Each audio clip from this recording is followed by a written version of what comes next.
یعنی دنیا کی بے عزتی آخرت کی بے عزتی سے بہتر ہے، یا دنیا کی شرمندگی آخرت کی شرمندگی سے بہتر ہے، یا ایک جملہ نہیں ہے، 1 کروڑ حکمتیں پوشیدہ ہیں۔ چند لاکھ روپے رشوت دے کر نوکری لینا اور ساری زندگی اس حرام کی نحوست سے دوچار رہنا، اگر امام حسن کا جملہ اس کے دماغ میں رہتا، وہ ساری زندگی مسجد میں اذان دے کر 5000 روپے ماہانہ کما کر بال بچوں کے پال کے وہ مر جاتا، لیکن وہ 10 لاکھ روپے حرام رشوت دے کر وہ نوکری نہیں لیتا۔ چونکہ امام حسن نے کہا کہ دنیا کی بے عزتی آخرت کی بے عزتی کے مقابلے میں ہلکی ہے، اصل بے عزتی وہاں کی، اصل رسوائی وہاں کی، وہاں کا ایک دن 50,000 سال کے برابر ہوگا، اور دنیا کا ایک دن کا 100 سال اس کے مقابلے میں کتنا ہے؟ 1 سیکنڈ ہے۔ تو 1 سیکنڈ کے لیے حرام خوری، 1 سیکنڈ کے لیے رشوت، 1 سیکنڈ کے لیے جھوٹ، 1 سیکنڈ کے لیے دوسروں کی پراپرٹی پہ غاصبانہ قبضہ، 1 سیکنڈ کے لیے اس طریقے سے بے احتیاطیاں، 1 سیکنڈ کی نماز چھوڑ کر چند سکے کمانا، وہ اپنے آپ کو حسین کا نام نہ لے، اس کی اس ناپاک زبان سے پاک حسین کا لفظ نہیں نکلنا چاہیے۔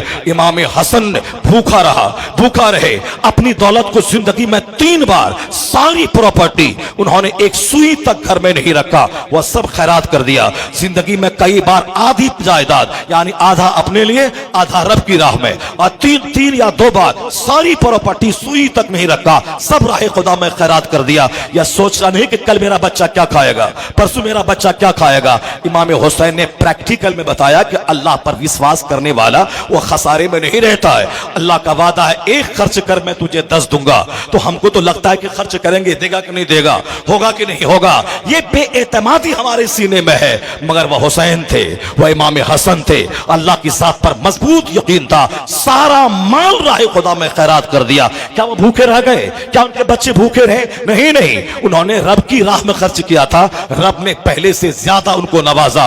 اعلیٰ قسم کا گھوڑا موجود تھا، مگر پیدل حج کو جاتے تھے، چونکہ حضور نے فرمایا جو مکہ سے پیدل چل کے حج کو جائے، ہر قدم کے بدلے میں 6 کروڑ نیکیاں اس کے نام اعمال میں لکھی جاتی ہیں۔ وہ نیکیوں کے حریص تھے، اسے ہر قدم پہ نیکی چاہیے۔ جوانی کے دنوں میں تبلیغ کرنا، عمر فاروق اعظم کی فوج میں شامل ہو کر جہاد کرنا، یہ معمول تھا دونوں بھائیوں کا۔ آقا علیہ السلام کے وصال کے وقت میں ان دونوں بھائیوں کی عمر تھی 7 سال یا 8 سال، مگر صدیق اکبر 2 سال رہے، اس کے بعد فاروق اعظم 10 سال رہے۔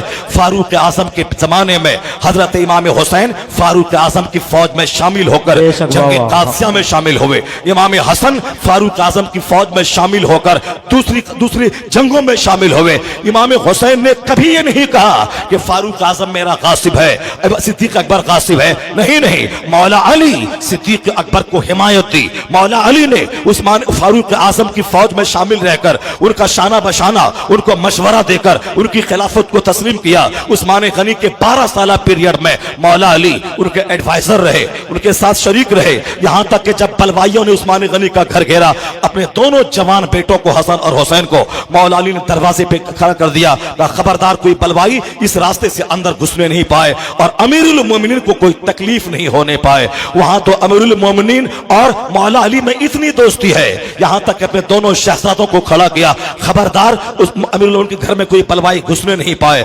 بلوائی پیچھے سے چور دروازے سے اندر گھسا، عثمان غنی کو شہید کر دیا۔ تو مولا علی کو پتہ چلا، وہ آئے تو زبردست گھونسا اپنے دونوں بیٹوں کو مارا، تم دروازے پہ کھڑے تھے اور کیسے بلوائی گھسا، کیسے امیر المومنین شہید کر دیے گئے۔ اس کا مطلب ہے کہ کبھی بھی ان کے چہرے پر عثمان غنی کے تعلق سے نفرت نہیں رہی۔ صحابہ اہل بیت ایک کشتی کی مانند ہے، ایک ستارے کی مانند ہے۔ حضور نے فرمایا لا تسبوا اصحابی، میرے صحابہ کو گالی مت دے، اصحابی کالنجوم، میرے صحابہ ستاروں کی طرح ہے۔ مثل اہل بیتی کا سفینۃ نوح، میرے اہل بیت کی مثال کشتی نوح کی طرح ہے، جو سوار ہوا راہ راست پا گیا۔ کشتی پہ سوار ہونا، صحابہ سے روشنی حاصل کرنا، وہی منزل مقصود تک پہنچ جاتا ہے۔ آنکھیں بند کر کے اہل بیت اطہار کی محبت میں اس بڑا طبقہ کو جن کا اسلام کی خدمت میں، اسلام کی تبلیغ میں ایک اہم رول رہا ہو، جن کے بارے میں یورپ کا ایک کرسچن دانشور کہتا ہے after the death of holy prophet the sterile earth of Arabia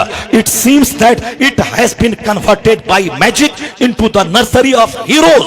وہ کیا کہتا ہے فلپٹی کرسچن پڑھا لکھا دانشور، ایسا لگتا ہے اسلام کے پیغمبر کے وصال کے بعد عرب کی زمین बहादुरों की नर्सरी में तब्दील हो गई है। यानी मुस्तफा की तरबियत का वो नतीजा था कि अमर इब्न आस हो, उमर फारूक हो, उस्मान गनी हो, मौला अली हो, सिद्दीक अकबर हो, हजरत अब्दुल्ला इब्न मसूद हो, हजरत अबू हुरैरा हो, जनाब साद हो, अब्दुल रहमान इब्न औफ हो, जनाब सईद हो, सबको अलग अलग क्षेत्र का एक बेमिसाल कार्यकर्ता बना दिया। जो स्पीकर लाजवाब, हाकिम लाजवाब, एडमिनिस्ट्रेटर लाजवाब, जज लाजवाब, मुस्तफा अकेले उस्ताद है। और अब सरकार ने ऐसी तरबियत की एक क्रिश्चियन को एक्सेप्ट करना पड़ा। मुस्तफा के विसाल के बाद अरब की जमीन बहादुरों की नर्सरी में तब्दील हो गई है। ये बता दें कि 1 लाख से ज्यादा सहाबा कराम ने, उन्होंने जो सारी जिंदगी जिहाद किया, उन्होंने ईरान फतह किया, उन्होंने रूम फतह किया, उन्होंने कुस्तुनतुनिया फतह किया। उन सहाबा कराम की अजमत को कोई नकार सकता है? उनकी खिदमत को रहती दुनिया तक उसको कभी कोई भूल सकता है? नहीं नहीं। अहले बैत अतहार ने प्रैक्टिकल में इस्लाम समझाया है। उन्होंने जिंदगी गुजार कर कैसे मुसीबतों में सब्र किया जाता है, कैसे फारूक आजम की फौज में शामिल होकर जंग लड़ी जाती है, कैसे रात रात भर सजदा किया जाता है, कैसे नाना जान के एक सुन्नतों पे अमल किया जाता है, कैसे माँ के तरसे जिंदगी को अपनाया जाता है, कैसे मौला अली के नुकुश कदम की पैरवी होती है। इन दोनों शहजादों ने अपनी माँ को देखा था, अपने बाप को देखा था, अपने नाना को देखा था, और नाना के मेंबर पर सिद्दीक अकबर का खिताब 2 साल तक सुना था।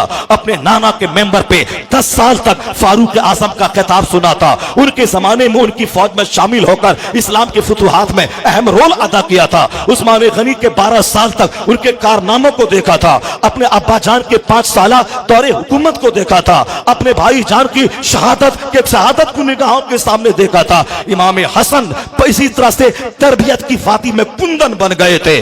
उससे कैसे कहा जा सकता था हुसैन आजम से बगावत सरजत हुई है? वह सल्तनत के ख्वाह थे, वह दुनिया के ख्वाह थे, वह सल्तनत के लिए वहां गए थे, वो बगावत कर हाकिम से बगावत किया था। इस तरह का दिन आ गया, ऐसा कभी नहीं होगा।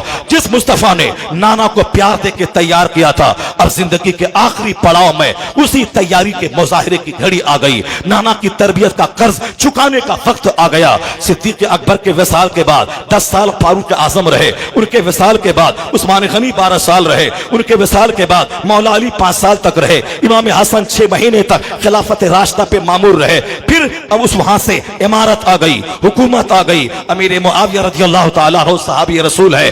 जब एक पैगंबर नूह अलैहिस्सलाम का बेटा काफिर हो गया तो एक सहाबी का बेटा फासिक हो जाए, कातिल अहले बैत हो जाए, पलीद और मरदूद हो जाए, कोई ताज्जुब की बात नहीं है। तारीख पढ़ने के बाद कुरान और हदीस की बात को झुठलाया नहीं जाएगा। अगर तारीख कुरान के मुताबिक है तो मानेंगे, अगर तारीख कुरान से टकराए तो तारीख को उठा के फेंक देंगे। तारीख लिखने वाला आदमी है, आदमी से गलती का इम्कान है, मगर कुरान अल्लाह का कलाम है, हदीस मुस्तफा का कलाम है। अगर मुस्तफा के कलाम से किसी आदमी की तारीख टकराए तो उस तारीख को फाड़ के फेंका जाएगा और मुस्तफा की हदीस को माना जाएगा। हुसैन की फजीलत हदीस से साबित है, हुसैन की फजीलत कुरान से साबित है। अगर कोई तारीख लिखने वाला हुसैन खारिजी हुसैन से बगावत करे, उसकी बातों को उसके चेहरे पे मार दिया जाएगा। सहाबा कराम की फजीलत कुरान से साबित है, सहाबा की फजीलत हदीस से साबित है। कोई अहले बैत से झूठी मोहब्बत का ढोंग रचाने वाला वो अगर सहाबा को गाली दे, खलीफा अव्वल को गाली दे, तारीख पढ़ पढ़ कर उसकी तारीख को उसके चेहरे पे मार दिया जाएगा। हदीस को मान ली जाएगी, कुरान को माना जाएगा। हाँ, जो तारीख कुरान से न टकराए वो एक्सेप्टेबल है, जो तारीख हदीस से न टकराए वो एक्सेप्टेबल है, मगर जो तारीख हदीस से टकराए हदीस मानी जाएगी, तारीख नहीं। तारीख कोई आदमी लिखता है और आदमी मोहब्बत में गुलू करता है, आदमी दुश्मनी में अजमत का इनकार करता है। तारीख अगर सिर्फ तारीख पढ़कर कोई चाहेगा कि मैं राह रास्त पे आ जाऊं, वह गुमराह हो जाएगा। वह मौला अली का नाम लेगा जहन्नम जाएगा, हुसैन का नाम लेगा जहन्नम जाएगा, और सिर्फ सहाबी का नाम लेगा, अहले बैत से दुश्मनी करेगा, वो जहन्नम जाएगा। एक है मसलक एतदाल, एक है मसलक अहले सुन्नत, एक है मसलक आला हजरत कि अहले बैत से भी बेपनाह मोहब्बत होगी और सहाबा से भी बेपनाह प्यार होगा, और ये दोनों प्यार मोहब्बत मिलके सीधी सड़क शहरे शफाअत नगर को लेकर नारे तकबीर, नारे रिसालत, नारे रिसालत, नारे हैदरी, नारे हैदरी, नारे तकबीर। حضرت امام حسین مدینہ آ گئے، امام حسین مدینہ آ گئے، بادشاہت امیر معاویہ کے ہاتھ میں چلی گئی۔ 40 سالہ ان کا کارنامہ مذہب اسلام میں آب زر سے لکھے جانے کے قابل ہے۔ اب 5 سال خانہ جنگی میں گزرا، اب اگلے 20 سال تک امیر معاویہ نے جب ایک سکون مل گیا تو پھر آگے دوسرے ممالک کو فتح کرنا، افریقہ اور قسط افریقہ اور یورپ میں مسلم مجاہدین کو بھیجنا، یعنی فتوحات کا سلسلہ آسان ہو گیا۔ امیر معاویہ کے وصال کے بعد ان کا لاپرواہ بیٹا، ان کا آوارہ خیال بیٹا یزید جب بادشاہت کی کرسی کو سنبھالا، ان کی آوارگی بڑھنے لگی۔ انہوں نے سوچا کہ میری راہ کی سب سے بڑی رکاوٹ حسین ابن علی ہیں، وہ جس دن انگڑائی لیں گے میری سلطنت کے ٹکڑے ٹکڑے ہو جائے گی۔ اس لیے 2 ہی راستہ ہے، سب سے پہلے وہ مجھے تسلیم کر لیں بادشاہ، وہ میری بیعت کر لیں۔ چنانچہ ان کے دماغ میں آوارگی تھی اور اپنے من سے جینے کی تمنا تھی، کوئی شریعت کی قید و بند میں وہ محدود ہونا نہیں چاہتا تھا، جب چاہے اذان دے، جب چاہے نماز پڑھے، جب چاہے سوئے، یعنی طبیعت کی پیروی، نفس کی پیروی۔ خلافت راشدہ کہتے ہیں جہاں قرآن اور سنت کی پیروی ہو، اور یہ امام حسن کی 6 سالہ پیریڈ تک کی محدود ہے، وہی خلافت راشدہ ہے۔ اس کے بعد آمریت ہے، اس کے بعد بادشاہت ہے، اس کے بعد ملوکیت ہے۔ اس یزید وہی ایک بادشاہ تھا، اب خلافت راشدہ کی جگہ پہ یزید بادشاہ بن بیٹھا ہے، اپنے منمانے ڈھنگ سے حکومت کرنا چاہتا ہے۔ اس وقت حسین ابن علی سے بیعت لینا چاہتا ہے تاکہ میرے ظلم پہ یہ مہر لگا دے، میں جیسے چاہوں جیوں، یا اعتراض نہیں کرے، زبان نہیں کھولیں۔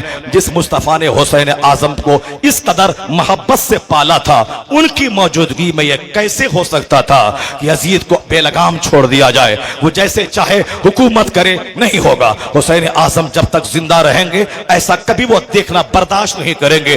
حسین اعظم کے سامنے 2 آپشن تھا، ایک تو یزید کی بیعت کر لینا اور مدینے میں کا گورنر بن جانا، کئی لاکھ روپے ماہانہ یزید دیتا، آرام سے کھاتے پیتے امام عالی مقام، نماز پڑھتے 5 ٹائم، تہجد، اشراق، چاشت، اوابین سب پڑھتے، اور اپنی عمر کو پہنچنے کے بعد انتقال کر کے ماں کے پہلو میں بقی شریف میں دفن ہو جاتے۔ ایک آپشن یہ تھا امام حسین کے سامنے، چلو کچھ بھی ہو، وہ جانے، اس کا کام جانے، وہ شرارت کرے، بدماشی کرے، کچھ بھی کرے، مگر میں کم سے کم آرام سے مدینہ میں رہوں، میرے بال بچے کی زندگی جوخم میں نہ پڑے۔ وہ بیعت کر لیتا وقتی طور پر، اس کے بعد آرام سے مدینے کا گورنر وہ بن گئے ہوتے۔ 2 لاکھ ماہانہ یزید دیتا، کھاتے پیتے، آرام سے گدے پہ سوتے، عبادت کرتے، انتقال کر جاتے، بقی میں دفن ہو جاتے۔ ایک راستہ یہ تھا، اور اس راستے میں اپنا سکون تھا، اپنی جان بچ جاتی، وہ مدینے میں آرام سے کھاتے پیتے، ان کے بال بچے بچ جاتے۔ لیکن امت مسلمہ کا کیا ہوتا؟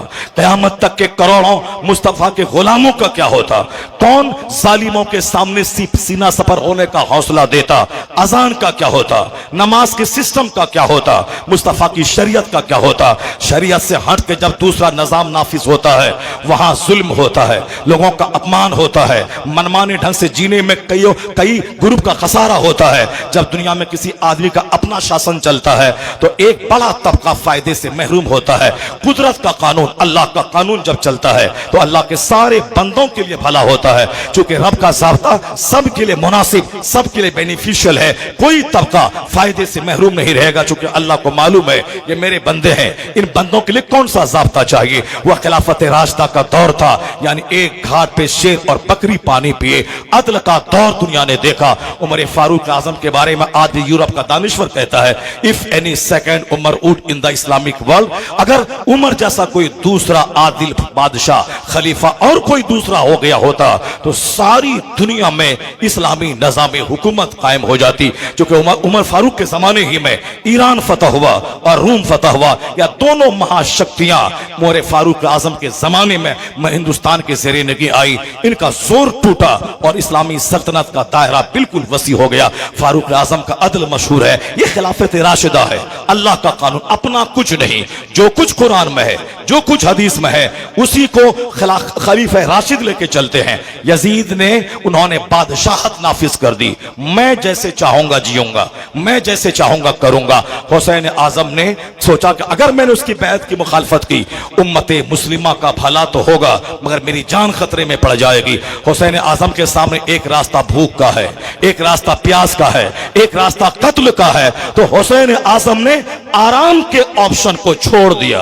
हुसैन आजम ने आरजी दुनिया की लज्जतों को त्याग दिया और दुनिया वालों को बताया, जब भी इस तरह का कोई मरहला तेरी जिंदगी में आए कि हराम को अपनाने में दीन का खसारा हो, उस वक्त हराम को त्याग देना, उस वक्त हलाल का 1 रुपया इख्तियार कर लेना।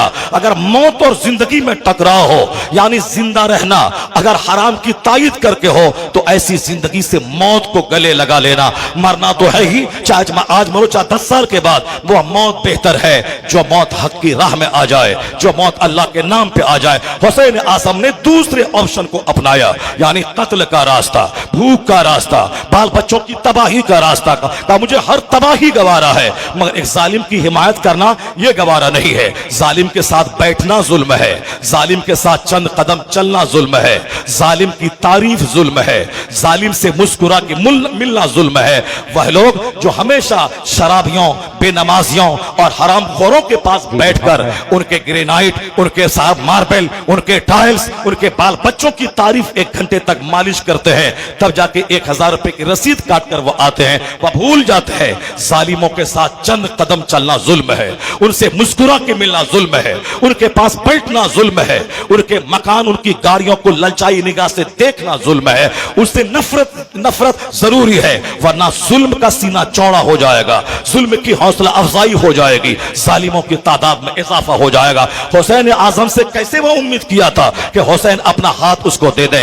यजीद ने पूरी तैयारी कर ली, अगर हुसैन इब्ने अली ने मेरी बात नहीं मानी तो फिर हम उसके लिए दुनिया तंग कर देंगे। हुसैन आजम मक्का छोड़ के मदीना छोड़ के मक्का आ गए, अपना सारा कुंबा लेकर। मदीने में वहां के कुफा के लोगों ने 150 से ज्यादा खतूत लिखा। हुसैन आजम के सामने शरई मजबूरी थी, अब वहां उनको जाना था, चूंकि अब इसके अलावा कोई चारा ना था। कयामत के दिन अगर सवाल हुआ कि मैंने हुसैन को पुकारा, इस जालिम से नजात दिलाइए, तो हुसैन जान बचा के रह गए। ये नहीं आए तो हमने मजबूरन यजीद को अपना इमाम मान लिया, शरई मजबूरी थी, इसलिए हुसैन आजम अपने कुंबों समेत कूफा के लिए रवाना हुए। यहाँ का मंजर बदला था। वही बेवफा जिन्होंने मौला अली का कत्ल किया था, वही बेवफा जिसके सर पे इमाम हसन के कत्ल के खून की जिम्मेदारी थी, वही बेवफा जो इमाम मुस्लिम बिन अकील को कत्ल किया था, वो वहां आने के बाद, इमाम हुसैन के आने के बाद अपने वादे से मुकर गया। कहा नहीं, मैंने खत नहीं लिखा था, मैंने आपको नहीं बुलाया था। इमाम आली मकाम ने इन बेवफाओं की बेवफाई को देखकर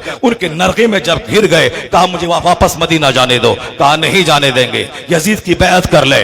22,000 की फौज खड़ी कर दी, दरियाए फुरात पे पहरा बैठा दिया, 500 तीर अंदाज खड़े कर दिए। हुसैन के खेमे में पानी का कतरा तक दाखिल न हो। हुसैन आजम जिंदगी की सबसे कड़ी आजमाइश में गिर गए।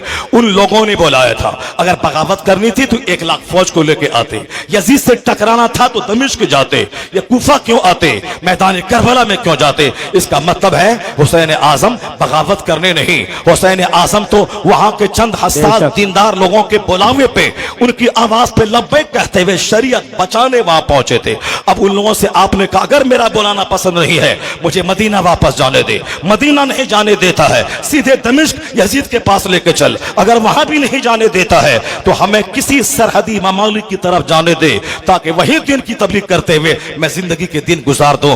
मगर उन दुनियादारों ने सहाबी रसूल का बेटा अमर इब्ने साद, बाप जन्नती बेटा जहन्नमी, उबैदुल्लाह इब्ने ज़ियाद कूफा का गवर्नर, अमर इब्ने साद 22,000 का कमांडर, शिम्र मरदूद करबला के उमूर की निगरानी करने वाला, बदबख्त और पलीद, ये 4-5 सरगना थे।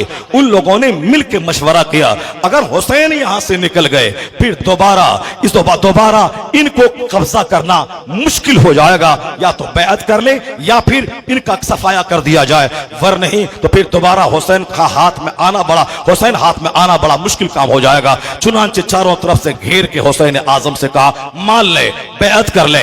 हुसैन आजम के सामने चटियल मैदान है, परदेश है, कई महीने का सफर है, भूख है, बाल बच्चे हैं, वहां 22,000 की तलवारों की चमक है, मिस्र और शाम के बड़े बड़े शोरमा है, सबको जमा कर दिया गया। जालिमों के सीने में डर था, यह शेर खुदा का शेर है, अगर अंगड़ाई लिया तो 22,000 की फौज गीदड़ की मानिंद हो जाएगी। इसलिए दमिश्क के बड़े बड़े पहलवानों को रिजर्व रखा हुसैन आजम के लिए। 22,000 की फौज के हाथों में तलवार है, बड़े बड़े तीर अंदाज हैं, वह बैत कर लीजिए, हुसैन आजम का नजरिया था नहीं करूंगा। तेरे हाथ हुकूमत है, इस्तेमाल कर। तीर है, चला दे। सोरमा है, तलवार का इस्तेमाल कर। मेरे सीने में जमीर है, मेरे सीने में दिल है, मेरा हाथ है, ये हाथ नहीं ले पाएगा तू। नजरियाती जंग अब हो रही है मैदान करबला में। मैं जुल्म की हिमायत नहीं करूंगा, मैं जालिम को सपोर्ट नहीं करूंगा। अगर तुमने मुझको चारों तरफ से घेर दिया है, मार दे मुझे, मेरे बच्चों को काट दे। पानी पे तेरा कब्जा है, पहरा लगा दे। दाना पे कब्जा है, दाना मत दे। मेरे खेमे में आग लगानी है, आग लगा दे। हुसैन आजम का दूध पीता बेटा, जवान बेटा, भतीजा, भांजा, बीवी, बहन, सब सब्र का मुजस्समा बनकर वह तकदीर पे राजी व रजा हो गए, अल्लाह के फैसले पे राजी। इम्तिहान में साबित कदम रहना, कहीं हुसैन का पांव न डगमगाए। बच्चों की लाश को देखकर यह बोल न दे कि मैंने तुझको मान लिया। शीरखार अली असगर के हुक्म में तीर देकर कहीं हुसैन का पांव फिसल न जाए कि मैंने तुझको मान लिया। 72 लाशों को देखकर कहीं हुसैन के पांव फिसल न जाए कि मैंने मान लिया। मुस्तफा ने बचाने की दुआ नहीं की, सब्र में हुसैन सब्र के इम्तिहान में कामयाब हो जाए। यही दुआ मौला अली की रही होगी, यही दुआ फातिमा ज़हरा की कि इम्तिहान में मेरा बेटा का पांव फिसलने न पाए, इनका सीना हिलने न पाए। यानी कोई दर्द, कोई भूख किसी बच्चे की लाश उनके पांव में लर्जिश न पैदा कर सके। हुसैन आजम का ही कहना था, जुल्म की हिमायत नहीं करूंगा, तेरे हाथ में ताकत है, तू जो करना है कर ले। यजीद का कहना था, कैसे नहीं झुकेगा, जब बच्चों की लाश तड़पे की झुकेगा, जब प्यास से बच्चे बिलखेंगे झुकेगा, जब खुद प्यास लगेगी झुकेगा। यजीद ने सारा जुल्म जमा कर दिया और हुसैन ने सारा सब